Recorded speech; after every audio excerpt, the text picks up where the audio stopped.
what's up, guys? It's your girl, Ashley Blackwell here.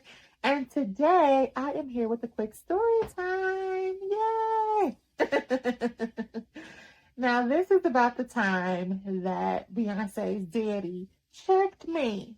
Yes, checked me. And I'm not lying. So, a lot of you may not know my profession. So, for those of you who don't know, I work in entertainment journalism. I am an entertainment columnist for Parlay Magazine, which is like an online publication based out of New York. Through there, I write articles about the trending topics and entertainment, and I also do celebrity interviews.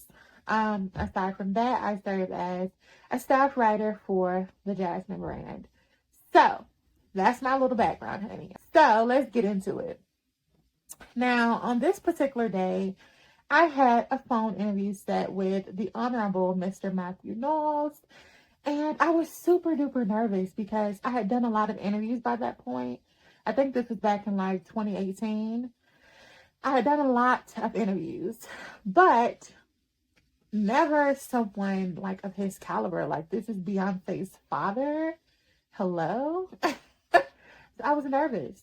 I spent the whole week, once I got the email from my editor that I would be assigned to interview him, I spent the whole week prepping for the interview, researching, seeing what I could implement in my questions and all of that.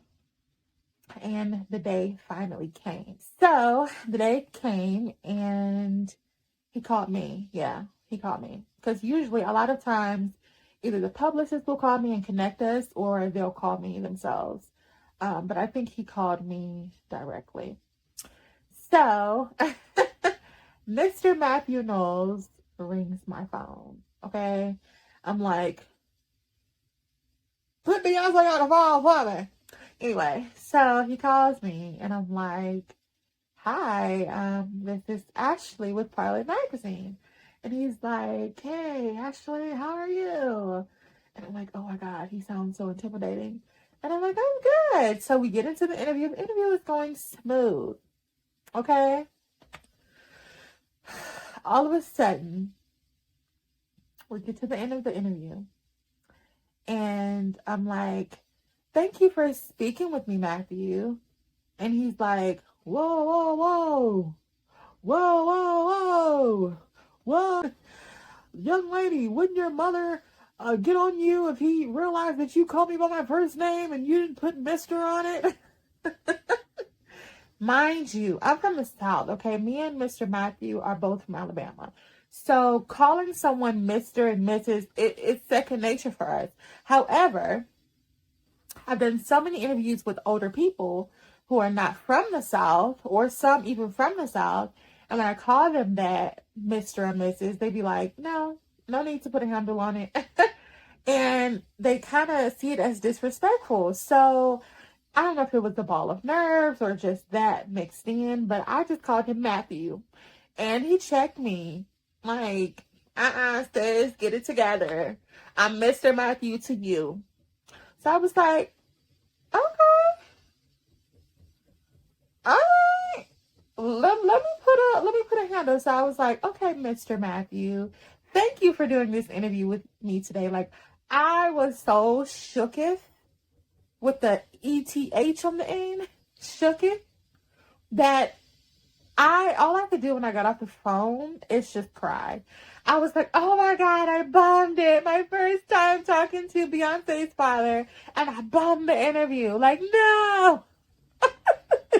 But it wasn't that bad because after the interview, he posted it on his social media and stuff like that. So obviously, it was a good interview. And near the end of the call, after he checked me, he laughed it off. So it was all good in the hood. Like, Mr. Mathew, that's my uncle. Okay, Beyonce is my cousin now. But the interview ended up, it went well. We talked about a lot of things. I think at that time he was releasing a book.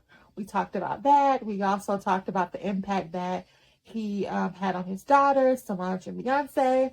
So it turned out good, y'all, thankfully.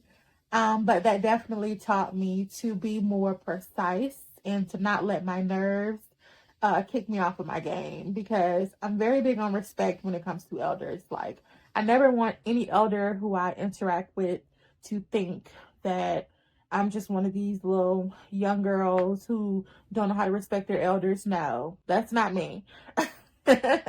My mama, like he told me, my mama would have gotten on me if she heard me say, Matthew, and this man is like old enough to be my grandfather. If she heard me say that, even though I'm grown, I'm not 20s, she would have got that switch and cut my legs up. But now I know that, like I said, I have to be on my A game more. And also, it sort of humbled me a little bit to know that it's okay. You know, things happen. It's not the end of the world. Like, in that moment, I felt like it was the end of the world. This was the end of my journalism career. You know, I felt like this was it.